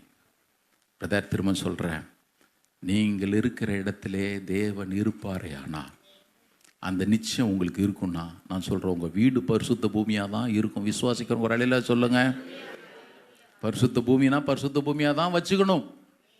மறுபடியும் சொல்கிறேன், பரிசுத்த பூமினா பரிசுத்த பூமியாக தான் வச்சுருக்கணும். கர்த்தருக்கு ஸ்தோத்திரம். வனாந்தரத்தின் பின்புறத்தில் ஆடுகளை ஓட்டிட்டு வரான், யாருமே பார்க்கல. தேவன் அவனுக்கு தரிசனமானார். இந்த சம்பவத்தில் நமக்கு தெரியும். நான் அதை பின்னொரு நாளில் இன்னும் விளக்கமாக நல்லா தியானிக்கலாம். நேற்று ஒரு வசனம் எனக்கு திரும்ப திரும்ப ஞாபகத்தில் வந்துட்டே இருந்துச்சு. நீதிமொழிகள் 27:1 நெகட்டிவாக போட்டிருக்கு, நான் உங்களுக்கு பாசிட்டிவாக சொல்கிறேன். நாளை தினத்தை குறித்து பெருமை பாராட்டாதே, ஒரு நாள் பிறப்பிப்பதே அறியாயே. நான் பாசிட்டிவ் உங்கள்கிட்ட பேசுகிறேன்னே. நாளைக்கு என்ன நன்மையை உங்களுக்கு கொண்டு வரும் என்று சொல்லி உங்களுக்கு நீங்கள் தெரியாமல் இருக்கலாம். மோசே நினச்சான், 40 ஆண்டுகள் என் வாழ்க்கையில் விடிவாக வந்துற போது ஒரு மாதிரி உடஞ்சி உட்காந்துட்டு இருப்பான்னு நினைக்கிறேன். கரெக்டான நேரம் பாருங்க, நல்ல கவனிங்க. அன்றைக்கு ஆகார் கூட வனாந்தரத்தில் அழுதா புலம்பனா. அவளுக்கு பின்னால் தேவன் என்ன வச்சிருக்கிறார் அவளுக்கு தெரியாதம இருந்தபடினால யோபு அழுதான் புலம்பனா. ஒரே நாள் ராத்திரி. யோசேப்பு எத்தனை துக்கமா, நான் இந்த இடத்துக்கு வர்றதுக்கு ஒரு தீமையும் செய்யலை, அவனுக்குள்ள புலம்பல் இருக்கு தான் செஞ்சுது. கர்த்தருக்கு ஸ்தோத்திரம். தேவன் செய்ய போகிறதை அவன் அறியாமல் இருந்தான். ஏசாயா அழத்தான் செஞ்சான், எரேமியா அழத்தான் செஞ்சான். நான் மறுபடியும் சொல்கிறேன், நாயின் ஒரு விதவை அழுதா, மரியாள் மார்த்தாள் அழுதார்கள். தேவன் அடுத்த நொடையிலே எதை பிறப்பிக்க போகிறார் என்பதை அறியாமலே, நாளைக்கு ஆண்டவர் என்ன காரியத்தை உங்களுக்கு செய்ய போகிறாருன்னு தெரியாமலே இன்னைக்கு நீங்கள் ஒரு வேளை அழுதுட்டு உட்கார்ந்துருக்கலாம். நான் சொல்கிறேன், தேவன் உங்களுக்கும் எனக்கும் உங்களையும் என்னையும் சந்திக்கிற ஒரு நாள் ஏற்கனவே அவருடைய பிளானில் இருக்கு. நம்முடைய சிறையிருப்பை மாற்றுகிற, தம்முடைய நோக்கத்தையும் திட்டத்தையும் நம்முடைய வாழ்க்கையில செய்து முடிக்கிற ஒரு டேட்டு ஏற்கனவே அவர் தம்முடைய ஞாபக புஸ்தகத்தில் எழுதிட்டாரு. எனக்காக விதைக்கப்பட்ட வெளிச்சமும் மகிழ்ச்சியும் பெருத்த அறுவடையை கொண்டு வரும் நாள் என்பதை அவர் ஏற்கனவே திட்டமிட்டு வைத்திருக்கிறார். ஆமென். நான் ஒரு நாளால் சந்தேகப்பட போகிறதே இல்லை. ஏனால் சகலத்தையும் மதினதின் காலத்திலே நேர்த்தியாய் செய்கிறவர், எனக்கு குறித்த ஒவ்வொன்றையும் ஒன்றும் குறைவாகவும் செய்து முடிக்கிறவர், நிச்சயமாகவே அவைகளை செய்து முடிக்கத்தான் செய்வார். ஆமென். என் வாழ்க்கையில் விடியவே போகிறதுல போனேன். ஒரு மோசே, அவனுடைய வாழ்க்கையில் தேவன் என்ன நோக்கத்தோடு அவனை எல்லா பிள்ளைகளும் சாகும் பொழுது நதியிலிருந்து தப்புவித்தாரோ அந்த நோக்கத்தை நிறைவேற்றும்படி வந்தார். நான் திரும்ப சொல்கிறேன், உங்களுடைய வாழ்க்கையிலும் என் வாழ்க்கையிலும் தேவன் கண்டிப்பாக திட்டத்தை நிறைவேற்றியே தீர்வார். ஆமென். யாத்ரா 3வது அதிகாரம் 10வது வசனம். அங்கே நம்ம இந்த சம்பவம் தெரியும். இந்த சம்பவம் நம்ம எல்லாருக்குமே தெரியும். என்ன அப்படின்னா, முட்செடி எரிகிற முட்செடி பற்றி எரியுது. அந்த நாட்கள் முட்செடி எரிகிறதுலாம் ரொம்ப சாதாரணமான ஒரு அனுபவம் தான். ஆனால் அதில் என்ன அதிசயம் அப்படின்னு கேட்டிங்கன்னா, இந்த முட்செடி பற்றி எரிந்தும் அது வெந்து போகாமல் இருக்கிற அதிசயம் என்ன, இதை தான் நான் போய் பார்ப்பேன். போனால் அங்கே ஆண்டவர் மோசே மோசே, எனக்கே என் பேர் மறந்து போச்சே, சில பேர் மறந்துடும். 40 வருஷம் என்ன மாமனார் எப்படி கூப்பிட்டுருப்பாரு, எப்பா இங்கே வா அப்படி தானே, ஒய்ஃபு என்னங்கன்னு கூப்பிட்டுருப்பா, அப்படி கூப்பிட்டுருப்பா நம்புகிறேன். ஏன்னா இப்போ எல்லோரும் பேர் சொல்லி கூப்பிட்ற மனைவிகளும் உண்டு. கண்டிப்பாக அன்னைக்கு அந்த நாட்கள் ஓகே என்னங்க கூப்பிட்டுருப்பா. இப்போ வேறு யார் கூப்பிட்றது இருக்குது? ஆடு கண்டிப்பாக பேர் சொல்லி கூப்பிட்டுருக்காது. நினைக்கிற மோசைக்கு அவன் பேரே மறந்துருக்கு. 40 வருஷம் யோசிச்சு பாருங்க. மோசே மோசே, அவர் நட்சத்திரங்களின் லக்கங்களையும் எண்ணி பேர் சொல்லி அழைக்கிறவர். உங்கள் பேர் என் பேர் அவருக்கு தெரியும். ஆமாம், எல்லாருக்கும் மறந்துச்சு ஆண்டவரே. பேர் சொல்லி அழைக்கிற ஒருத்தர் இருக்கிறாரு. நான் திரும்ப சொல்கிறேன், எனக்கு அந்த தைரியம் எப்பொழுதுமே உண்டு. ஆண்டவரே, நீங்கள் எல்லாத்தையும் அறிஞ்சிருக்கிறீங்க ஆண்டவரே. வனாந்தரத்தின் பின்புறம் தான் எங்கள் வாழ்க்கை ஒரு மாதிரி நொந்து போன மாதிரி இருக்கலாம், நீங்கள் எல்லாவற்றையும் அறிஞ்சிருக்கிறீங்க ஆண்டவரே. இப்போ ஆண்டவர் அவன்கிட்ட சொன்னார், வா நீ ஒன்றை தான் அனுப்ப போகிறேன். பார்வோனிடத்திலிருந்து ஜனங்களை விடுதலையாக்கி அவர்களை வாக்குத்தத்தம் பண்ணப்பட்ட தேசத்தில் கொண்டு போய் சேர்க்கணும். இப்போ நான் வேகமாக சொல்லி முடிச்சிடறேன். இன்னைக்கு இருந்திருக்கு. 10வது வசனம் கவனிங்க. ஆண்டவர் சொல்கிறேன், எல்லா இஸ்ரவேல் ஜனங்களுடைய ஒடுக்குதலை கண்ணீரெல்லாம் கேட்டிருக்கிறேன். 10வது வசனம், நீ இஸ்ரவேல் புத்திரராகிய என் ஜனத்தை எகிப்திலிருந்து அழைத்து வரும்படி உன்னை பார்வோனிடத்துக்கு அனுப்புவேன் வா என்றார். 11வது வசனம் கவனிங்க. இவர் அப்பொழுது மோசே தேவனை நோக்கி, பார்வோனிடத்துக்கு போகவும் இஸ்ரவேல் புத்திரரை எகிப்திலிருந்து அழைத்து வரவும் நான் எம்மாத்திரம் என்றான். நான் எம்மாத்திரம்? ஆண்டவர் சொல்லிப்பாரு, இந்த இடக்கு தானே உன்னை விட்டு போக மாட்டேங்குது, உன்னை அனுப்புறது நான் சொன்னேன், நீ எங்கன்னா நான் நடுவில் நிற்கிது. அப்படிதான் வசனம் சொல்லுது. தேவன் தம்முடைய கையினாலே ரட்சிப்பை அருள்வார் என்று நம்பி மோசே அப்படிதான் நினைச்சானோ, என் கையில் ஆண்டவர் ரட்சிப்பை கொடுப்பார், என் கையினால நடக்கும்னு சொல்லிட்டு தான் ஒருத்தனை அடிச்சு 40 வருஷம் வேஸ்டா போச்சு.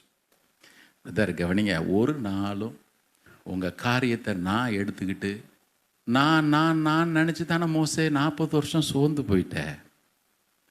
சொல்றாரு, உன்னை நான் அனுப்புறேன், உன்னை நான் அனுப்புறேன். அப்போதான் ஆண்டவர் சொல்றாரு, இங்க பாரு, நான் உன் கூட இருப்பேன், நீ செய்கிற ஒவ்வொரு காரியத்திலும் நீ என்ன பற்றிக்க. ஆமென். ஒரு சின்ன பையன் இருந்தான். அப்பா அவங்ககிட்ட ஒரு வேலையை சொன்னார், கொஞ்சம் ஹார்டான ஒர்க், தூக்கி போடணும். தூக்கி போடும் பொழுது அவன் எவ்வளவோ ட்ரை பண்ணான். டேடி முடியவே இல்லை டேடி. உன் முழு பலத்தையும் பயன்படுத்துறா. அப்பா பின்னாலேருந்து சொல்கிறார், முழு பலத்தையும் இல்லை, முடியாது, அவ்வளோதான். அப்பா சொன்னார், நான் தானே உன்னுடைய பலன், நீ என்ன சேர்த்து இருந்திருக்கணும்ல. சொல்கிறவங்களுக்கு புரியுதா புரியலையா? ஆமாம், அதனால தான் பவுல் எழுதும் பொழுது நாங்கள் கிறிஸ்துவுக்கு உடன் வேலையாட்களாக இருக்கோம். We are coworkers with Christ. இன்னைக்கு நிறைய பேர் கிறிஸ்துவோட கோ ஒர்க்கராக நம்ம 2 பேரும் சேர்ந்து, ஆண்டவர் நீங்கள் ஒரு கை பிடிச்சா நான் ஒரு கை பிடிக்கிறேன்னு சொல்கிறதுக்கு இல்லை. நான் பார்க்குறேன், ஆண்டவரும் பாருங்கள் விட்டுருவார். நான் சொல்கிற வரைக்கும் நீ அப்படியே உடஞ்சி உட்காந்துக்கிட்டே இருக்க வேண்டாம். அதனால தான் பவுல் சொன்னார், வாசிக்கலாமா? 2 கொரிந்தியர் 3வது அதிகாரம். 2 கொரிந்தியர் 3வது அதிகாரம், 2 Corinthians chapter 3 verse 5. எங்களால் ஏதாயிலும் ஆகும் என்பது போல் ஒன்றை யோசிக்கிறதற்கு நாங்கள் எங்களாலே தகுதியானவர்கள் அல்ல, எங்களுடைய தகுதி தேவனால் உண்டா இருக்கு. எல்லாரும் வாசா நல்லா இருக்கும்னு நினைக்கிறேன். எல்லாரும் எடுங்க 2 Corinthians chapter 3 verse 5.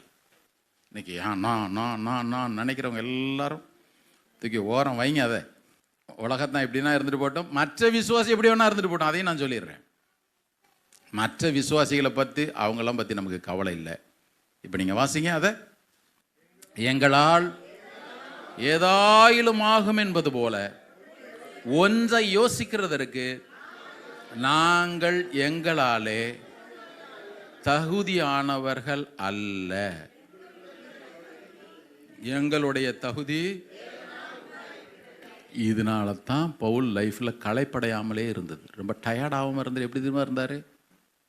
போகிற இடத்துல சில பேர் அப்படியே அடிச்சு நொறுக்குனாங்க. என்ன பவுல் என்னப்பா பிரசங்கமே காணோம், எழுத்து மாத்திரம் அப்படி பயங்கரமாக எழுதுறாரு, அப்படி தான் சொன்னாங்க. பவுல் என்ன பேச்சில் அவ்வளோ கல்லாதூர் போலவே தோன்றாரு, நிருபங்கள் மாத்திரம் ரொம்ப ஸ்ட்ராங்காக இருக்குது, ஆளும் பார்த்தா அப்படி நல்லா இல்லையே. பவுல் சொல்கிறாரு, எப்பா என்னால் ஒன்றுமே ஆகாது, என்னுடைய பலனும் தகுதியும் தேவனாலே ஆகிறது. ஒரு அலையில சொல்லுங்களேன். எப்பொழுதும் சொல்லுங்க. இந்த நினைப்பு மட்டும் நமக்கு இருந்துட்டுன்னு வச்சுக்கங்களேன், தைரியமாக சொல்லலாம், கிறிஸ்து எனக்கு ஜீவன், சாவு எனக்கு ஆதாயம். இந்த வார்த்தையை சொல்ல கற்றுக்கொள்ளுமே ஆனால் கண்டிப்பாக பாதாளம் உங்களையும் என்னையும் பார்த்து நடுங்க தான் செய்யும். கர்த்தர் நல்லவர். ஆமென். சொன்னல, களைப்படைந்த மோசே. ரெண்டாவது குறிப்பு எழுதிங்க, கர்த்தருடைய மகிமையை தேடின மோசே. இப்போ மோசேக்கு நம்ம எல்லாருக்குமே தெரியும், போனான், பார்வோனுக்கு முன்பாக எல்லா காரியங்களும் கர்த்தருடைய மகிமை கொண்டு செஞ்சான். இப்போ ஜனங்கள் எல்லாம் மீட்டு ரட்சித்து கொண்டு வர்றான். நீங்கள் நல்லா கவனிங்க, இந்த இம்முடைய மகிமையை எனக்கு காண்பித்துள்ளன்னு சொன்னான்ல, நீங்கள் சும்மா மேலோட்டமாக வாசிங்கன்னா உங்களுக்கு புரியாது. நான் சொல்கிறேன், இந்த மோசே தேவனுடைய மகிமை காணாதவனா அப்படின்னா ஏற்கனவே நல்லா லைஃப்பில் பார்த்துக்கிட்டே வந்தவன் தான். கவனிங்க, நல்லா பார்த்துட்டு வந்தான். எப்படி பார்த்துட்டு வந்தான்? முட்செடியில் தேவனுடைய மகிமை கண்டவன். சரி, ஓகே, ஒரு டிராப் தான் காட்டினார். இப்போ எகிப்து தேசத்திலே ஆண்டவருடைய வல்லமையெல்லாம் பார்த்துக்கிட்டே தான் இருந்தான். இம்மாத்திரமல்ல, ரத்தத்தினால மீட்கப்பட்டு இப்போ சிவந்த சமுத்திரத்துக்கு நோரத்தில் வந்துட்டாங்க. அங்கேயே அக்னி ஸ்தம்பம் வந்துச்சு. பார்வோனுடைய ரதங்கள் இவர்களை சேராதபடிக்கு இப்போ சிவந்த சமுத்திரத்திலிருந்து வெளியே வந்து ஃப்ரம் டே 1, கவனிங்க, முதலாம் நாளிலிருந்து பகலிலே மேக ஸ்தம்பமாய் இரவிலே அக்னி ஸ்தம்பமாய் கர்த்தருடைய மகிமை ஒவ்வொரு நாளும் பார்த்துக்கிட்டே வந்தவங்க. வாசிடலாமா அந்த வசனத்தை? எடுங்க பார்ப்போம். யாத்ராகமம் 16:10. எக்ஸோடஸ் 16:10. ஆரோன் இஸ்ரவேல் புத்திரராகிய சபையாருக்கெல்லாம் இதை சொல்லுகிற போது அவர்கள் அவங்க வனாந்தர திசையை நோக்கி திரும்பி பார்த்தாங்க. நல்லா கவனிங்க. அப்பொழுது, வார்த்தை கவனிக்கணும், அப்பொழுது கர்த்தருடைய மகிமை மேகத்திலே காணப்பட்டது. யார் பார்த்தா? இப்ப மகிமை யாருக்கு காணப்பட்டுச்சு? எல்லாரும் கர்த்தருடைய மகிமை பார்த்தாங்க. அப்படிதான் போட்டிருக்கு, எல்லாரும் கர்த்தருடைய மகிமை பார்த்தார்கள். சரி, அப்படி 24வது அதிகாரம் 16வது வசனம் வாங்க. ஏன்னா அவனுடைய மகிமை எனக்கு காண்பித்துள்ள அவன் ஜபிச்ச ஜபம் எவ்வளவு முக்கியம் பாருங்க. 24:16. கர்த்தருடைய மகிமை சீனாய் மலையின் மேல் தங்கி இருந்தது.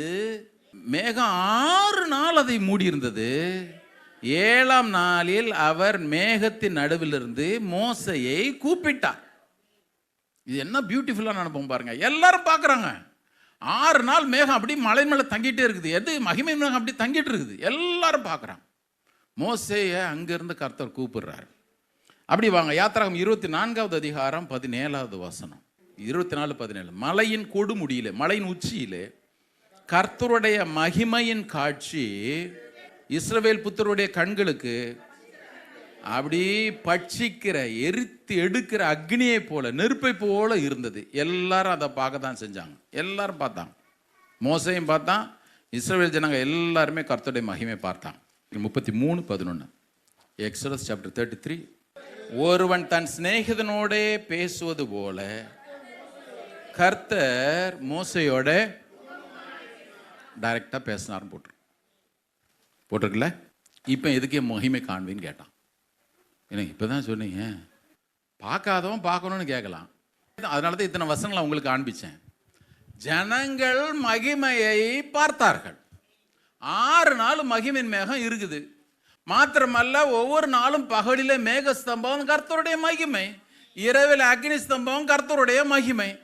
40 வருஷம் அவங்களோட கூட அது போச்சு. சீனாய் மலைக்குள்ள வந்தாச்சு. அதை கூட விட்டுருங்க. மோசே இப்போ எங்கே இருக்கிறான்? சீனாய் மலையில் 40 நாள் கர்த்தர். 25வது அதிகாரத்தில் நீங்கள் வாசிங்க. 25வது அதிகாரத்திலிருந்து ஆண்டவர் ஒரு ப்ளூ பிரிண்டே கொடுக்குறார். இப்படி தான் டேபர்னாக்கிள் இருக்கணும் அப்படின்ட்டு கொடுத்துட்டாரு. இப்போ 40 நாட்கள் சாப்பிடலை, அவன் புசிக்கலை, குடிக்கலை, கர்த்தருடைய சமூகத்திலே இருக்கிறான். எங்கே இருந்தான்? மகிமையிலே இருந்தான். 24:18 வாசிங்க.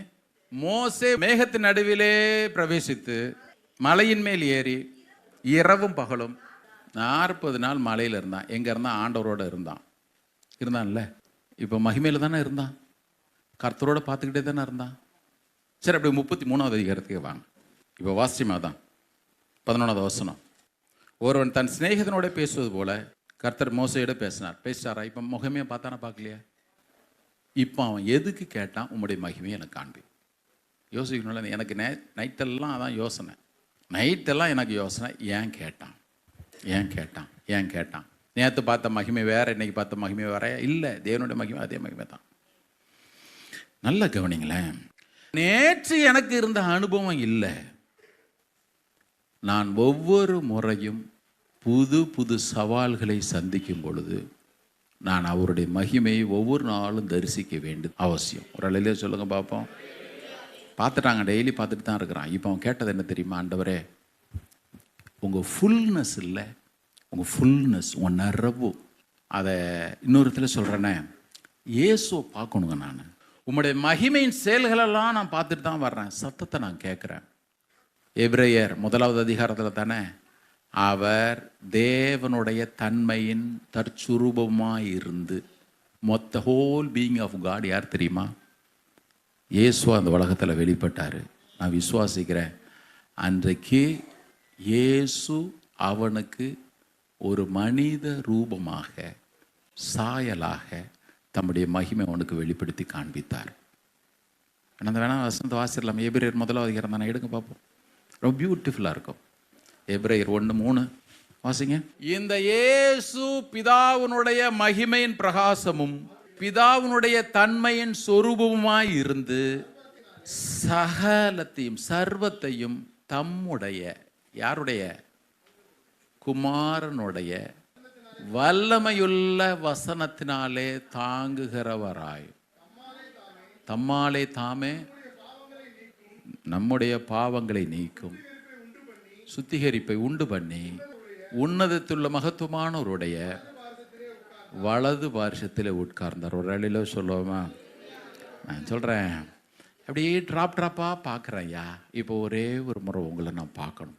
பிரதர், நீங்கள் கேட்கலாம், இந்த ஜபத்தினால எனக்கு என்னங்க இருக்குது? இந்த ஜபத்தினால என்ன இருக்குது? நல்ல கவனிங்க. ஒவ்வொரு நாளும் நான் அவருடைய மகிமை தேடும் பொழுது தான் நீங்களும் நானும் மகிமை அடைய முடியும். இந்த ஜபத்தில் ஆண்டவர் அவனுக்கு கொடுத்த பெரிய ரிவார்டை நான் உங்களுக்கு பின்னால் சொல்லிடுறேன். வாசலாம் ஒரு வசனத்தை, அதுக்கு முன்னாடி நமக்கு டைம் இல்லை. 2 கொரிந்தியர் 3வது அதிகாரம் 18வது வசனம். நாம் எல்லாரும் திறந்த முகமாய் கர்த்தருடைய மகிமையை கண்ணாடியிலே காண்கிறது போல கண்டு ஆவியாயிருக்கிற கர்த்தராலே அந்த சாயலாகத்தானே மகிமையின் மேல் மகிமை அடைந்து மறுரூபப்படுவோம்னு போடல, மறுரூபமானோம்னு போடல. வேதம் சொல்லுது, அது நிகழ்காலத்தில் போட்டிருக்கு. மகிமையின் மேல மகிமை அடைந்து, அந்த கண்ணாடியில் அவரை பார்க்குற சாயலாகத்தானே நான் மகிமையின் மேலே மகிமை அடைந்து நான் மறுரூபம் ஆகிட்டே இருக்கிறோம். பிரதர், இன்னைக்கு மறுரூபம் ஆகணும். இன்னைக்கு மறுரூபமாகிற ஒரு காரியம் இன்னைக்கு நடக்கலைன்னா, கவனிங்க, நான் சொல்கிற காரியம் ஒருவேளை உங்களுக்கு துக்கமாக இருக்கலாம். வசனத்தையே சொல்லிடுறேனே. இன்றைக்கு ஆண்டவர் உங்களோடு நீங்கள் வேதத்தை வாசிக்கும் பொழுது பேசி, நான் சொல்கிறேன் இன்றைக்குன்னு சொல்லும் பொழுது ஒவ்வொரு நாளும் பேசி, ஆண்டவரே இது உங்களுக்கு பிடிக்கலையா, நான் இதை விட்டுறேன்னு சொல்கிற ஒரு அனுபவம் ஒவ்வொரு நாளும் உங்களுக்கு இல்லைன்னா அன்றைக்கி நீங்கள் டிரான்ஸ்ஃபார்ம் ஆகிறதே போயிடுச்சு. சொல்கிற புரியுதா உங்களுக்கு? நான் இதில் பெரிய ஆசீர்வாதத்தை உங்களுக்கு நான் பின்னால் சொல்கிறேன். டெய்லி காலையில் வேதத்தை வாசித்து அல்லது வசனத்தை தியானித்து, கண்டிப்பாக தீர்க்கதரிசிகள்கிட்ட நீங்கள் போனீங்கன்னா, மகனே நான் உன் வலது கையை பிடித்துன்னு தான் சொல்லுவாங்க. அதெல்லாம் வச்சுருங்க, கையில் பைபிள் எடுங்க. நீர் என்கிட்ட பேச ஆண்டவரே, நீர் என்கிட்ட பேசும். நான் இன்னைக்கு உம்முடைய மகிமையை காண விரும்புகிறேன் ஆண்டவரே, நீங்கள் கேளுங்க. உங்களுக்குள்ளும் எனக்குள்ளும் இருக்கிற எத்தனை அழுக்குகள் கசடுகள்ன்றத தேவன், இன்னைக்கு காலையில் கூட நான் நல்மணம் போகிறதுன்னு ஆண்டவர்கிட்ட, ஆண்டவர் இந்த காரியம் எனக்கு இருக்குது ஆண்டவரே, என்னால் இருந்து வெளியே வர முடியல, எனக்கு உதவி செய்யும், எனக்கு கிருபையை தாரும். இன்னைக்கு ஆறதை நடத்த வர்றதுக்கு கொஞ்சம் கூட என்னால் ப்ரிப்பேர் பண்ண முடியல ஆண்டவரே. காலையில் எழுந்த உடனே எனக்குள்ளே இருக்கிற இந்த ரணங்களெல்லாம் ஆற உதவி செய்ய ஆண்டவரே, எனக்கு கிருபை தாரும். நான் சொல்கிறேன், மகிமையின் மேல் மகிமை அடைந்து மறுரூபப்படுகிறோம். ஏன் தெரியுமா? மோசே கேட்டான், ஆண்டவரே இவ்வளோ பெரிய கசப்பு என் வாழ்க்கையில் வந்துடுச்சு, என்ன வந்துடுச்சு? நான் மேலே இருந்து கட்டளையில் வாங்கிட்டு வர்றதுக்குள்ளே இவங்களாம் இந்த மாதிரி பண்ணிட்டானுங்களா ஆண்டவரே. இப்போ அடுத்த ஸ்டெப் என்னால் போக முடியல, இவங்களெல்லாம் வச்சு என்னால் நடத்தவே முடியாது. ஆண்டவர்கிட்ட போய் கேட்டான், உங்களுடைய மகிமை ஒரே ஒரு முறை நான் பார்த்துருட்டேன் ஆண்டவரே. இப்போ ஆண்டவர் என்ன தெரியுமா சொன்னார்? அதான் பாருங்கள், உங்கள் லைஃப்பில் இன்றைக்கி வாக்குத்தத்த செய்தி அதுதான். நான் சொல்கிறேன், இந்த ஜெபம் இன்னையிலிருந்து உங்கள் வாழ்க்கையில் வரும்னா ஆண்டவர் உனக்கு என்ன தெரியுமா பதில சொன்னார்? இது வரைக்கும் என் சமூகம் உனக்கு முன்பாக சொல்லும் நிச்சயமான வாக்குத்தத்தம், நான் உனக்கு இளைப்பாறுதல் தருவேன் மோசே. நிச்சயமான வாக்குத்தத்தம். இந்த வசனங்கள் மட்டும் வேக வேகமாக நான் உங்களுக்கு சொல்லிடுறேன். 12வது வசனத்தை வாசிங்க. மோசே கர்த்தரை நோக்கி, தேவர் இருந்த ஜனங்களை அழைத்து கொண்டு போ என்று சொன்னீர். இதை விளக்க நேரம் இல்லை, வேகமாக சொல்லிடுறேன், நீங்கள் புரிஞ்சுங்க. ஆகிலும் என்னோட கூட இன்னாரை அனுப்புவேன் என்பதை நீர் எனக்கு அறிவிக்கவில்லை. ஆனாலும் உன்னை பேர் சொல்லி அழைத்து அறிந்திருக்கிறேன் என்றும் என் கண்களில் உனக்கு கிருபை கிடைத்தது என்றும் தேவர் நீர் சொல்லியிருக்கிறீர் ஆண்டவரே. சொல்லியிருக்கிறீர்கள?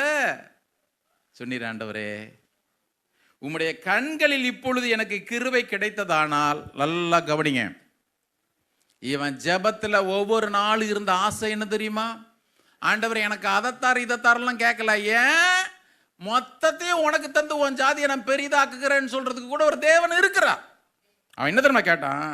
நான் உம்மை அறிவதற்கும் உம்முடைய கண்களில் எனக்கு கிருபை கிடைப்பதற்கும் உம்முடைய வழியை எனக்கு அறிவியும் ஐயா. நல்ல கவனிங்க, உம்முடைய வழி எனக்கு தெரியும், எனக்கு கிருபத்தாரும் ஆண்டெடுப்பாங்க, உங்க வழி எனக்கு சொல்லுங்க ஆண்டவரே, உங்க மகிமை எனக்கு காண்பியும். அவர் சொல்லுவாரு, தாராளமா உனக்கு கிருபை கிடைக்கும், போ, தாராளமா கிருபை கிடைக்கும். பாருங்க அடுத்த வசனத்தை கவனிங்க.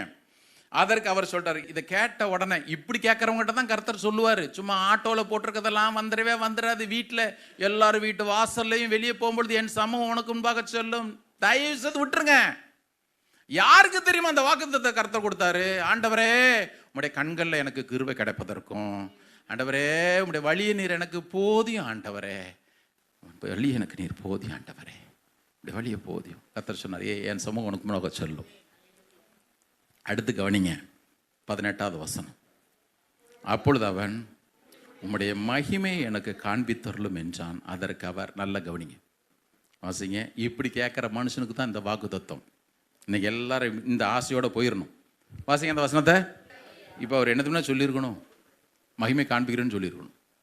இப்படி கேட்ட ஒரு மனுஷன் அவர் என்ன தெரியுமா பதில் சொன்னார்? இங்கிலீஷில் ஆல் மை குட்னஸ், தயை ஃபேவர்னு போட்டிருக்கலாம். நான் நேற்று ஒரு 15-20 டிரான்ஸ்லேஷன் வாசித்தேன். 2 டிரான்ஸ்லேஷனில் தான் வேறு ஏதோ ஒரு வேர்டு போட்டிருக்கு. ஆல்மோஸ்ட் எல்லா டிரான்ஸ்லேஷன்லையும் ஆல் மை குட்னஸ், என் நன்மையை எல்லாம் உனக்கு முன்னாலேயே நான் கடந்து போக பண்ணுறேன். ஒரு இலையிலே சொல்லுங்க, கர்த்தரை மேய்ப்பராக வச்சிருக்கிறவங்க நன்மையும் கிருபையும் தொடரும், அது வேறு அனுபவம். இப்போ உங்களுடைய மகிமை நீர் எனக்கு காண்பி ஆண்டவரே ஒருத்தன் ஜெபிக்கிறான்ல, ஆண்டவர் என்ன சொல்றாரு? இங்கே பாரு, நீ போறியா, என் தயையை எல்லாம் உனக்கு முன்பாக நான் கடந்து போக பண்ணி. நான் சொல்கிறேன், தேவ மகிமை தேடுறவங்க யாராக இருந்தாலும் மனிதர்கள் கண்களில் தாராளமாக தயவு கிடைக்கும். திரும்ப சொல்கிறேன், நீங்கள் வேலைக்கு இன்றைக்கு போகிற பிள்ளைங்க, நீ எங்கே போனாலும் கர்த்தருடைய சமூகத்தில் உட்காந்து, ஐயா உங்களுடைய மகிமை ஒரே ஒரு முறை எனக்கு காண்பிங்க ஆண்டவரே, போகிற பாதை சவால் கஷ்டமாக இருக்குது ஆண்டவரே, உங்களுடைய மகிமை ஒரே முறை நான் பாத்திர உதவி செய்யுங்க ஆண்டவரே, என் வாழ்க்கையில் இத்தனை கேள்விக்குறிகள் இருக்கு ஆண்டவரே, ஒரே ஒரு உங்களுடைய மகிமை எனக்கு நீங்கள் காண்பிச்சிருங்க ஆண்டவரே, உங்கள் மகிமை மாத்திரம் நான் பார்த்துட்டா போதுன்னு யார் கேட்டாலும் கர்த்தர் சொல்வார், இங்கே பார், என்னுடைய தயை எல்லாம் நான் உனக்கு கடந்து போக பண்ணி. வாசிங்க, டைம் இல்லை. கர்த்தருடைய நாமத்தை உனக்கு முன்பாக கூறுவேன், எவன் மேல் கிருபையாயிருக்க சித்தமாயிருப்பேனோ அவன் மேல் கிருபையாயிருப்பேன், எவன் மேல் இரக்கமாயிருக்க சித்தமாயிருப்பேனோ அவன் மேல் இரக்கமாயிருப்பேன். இதில் ஒரு கேள்வி, இறக்கத்துக்கு பிறகுதான் கிருபை வரும். சொல்லுங்க, புரியுதா? சொல்லி முடிச்சிடுறேன், புரிஞ்சுங்க. இது எனக்கு புரியல அப்படின்னா அப்புறம் என்கிட்ட கேளுங்க, நான் உங்களுக்கு சொல்கிறேன். ஆண்டவர் எத்தனை கண்டிஷன்ஸ் உள்ள வச்சிருக்கிறார் பாருங்க. சும்மா என் சமூகனுக்கு செல்லும். ஆண்டவர் முதல்ல இங்கே சொன்னது, எவன் மேல் கிருபையாயிருக்க சித்தமாயிருப்பேனோ. தமிழ் பைபிளில் இந்த இந்த மெர்சின்ற வேர்டுக்கு கிருபைன்னு போட்டு வச்சிருக்கு. இல்லைன்னா உங்களுக்கு நல்லா விலகி சொல்லிடலாம், விட்டுருங்க. ஆண்டவர் அவர்களை இறக்கப்பட்டு அவங்கள ரட்சித்தவர், அவர்கள் தகுதிக்கு மிஞ்சின கிருபையை கொடுத்து சீனாய் மலை வரைக்கும் நடத்திட்டு வந்துச்சார். நல்லா கவனிங்க, வேர்டு ரொம்ப முக்கியம். வசனத்தில் ஒவ்வொரு வார்த்தையும் முக்கியம்.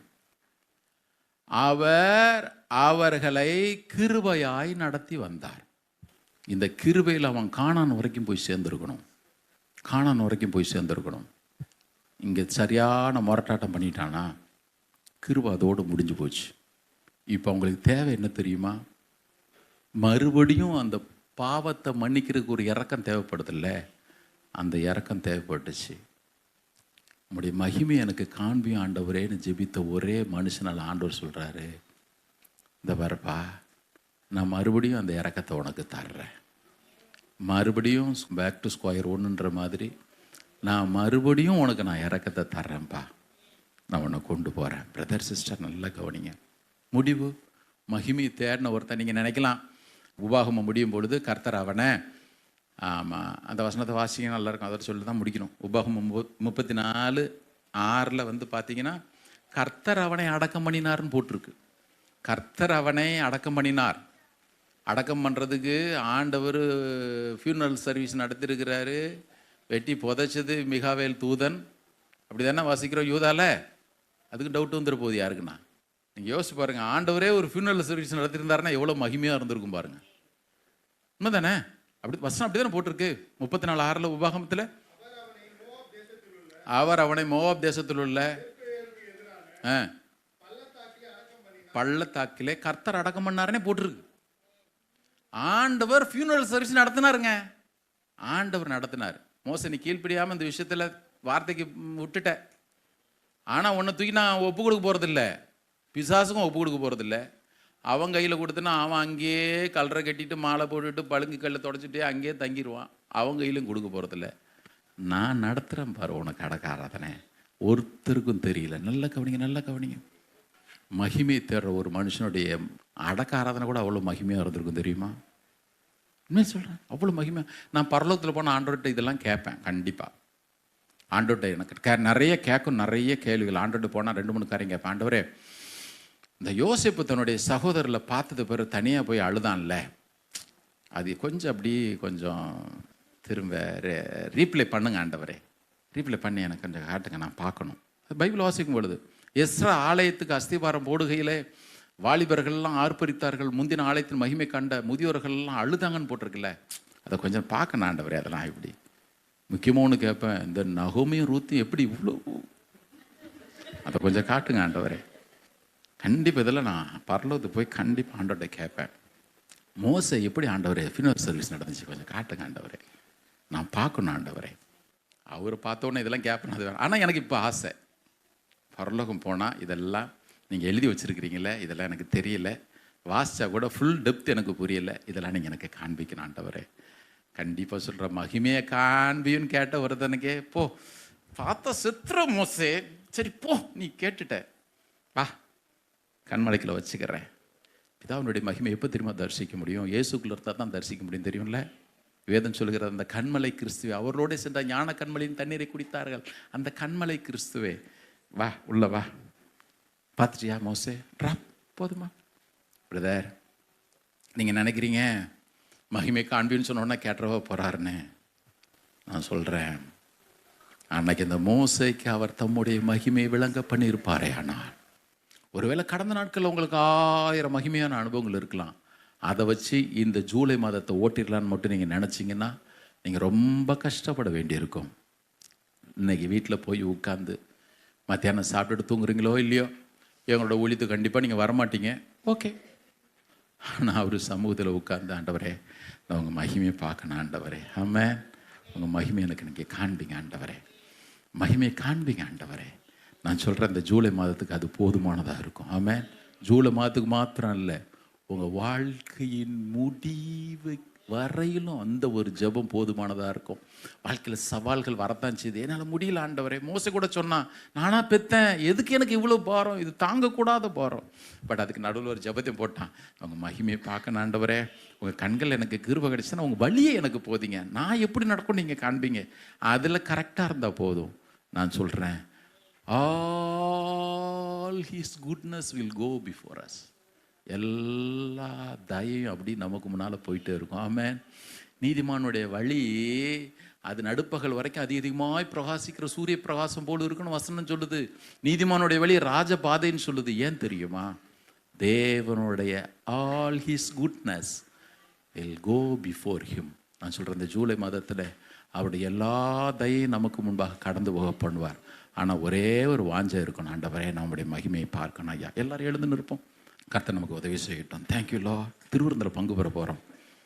நன்றி ஆண்டவரே, நம்முடைய மகிமை என்ன நிரப்பட்டும், என் குடும்பத்தை நிரப்பட்டும், என் பிஸ்னஸை நிரப்பட்டும், நான் பார்க்குற வேலையை நிரப்பட்டும், என் பிள்ளைங்களை நிரப்பட்டும், என் வீடு முழுவதும் நிரப்பட்டும். ஆண்டவரே என் வீடு முழுவதும் நிரப்பட்டும். எல்லாரும் கண்களை மூடி நல்ல ஆண்டவரை துதிங்க.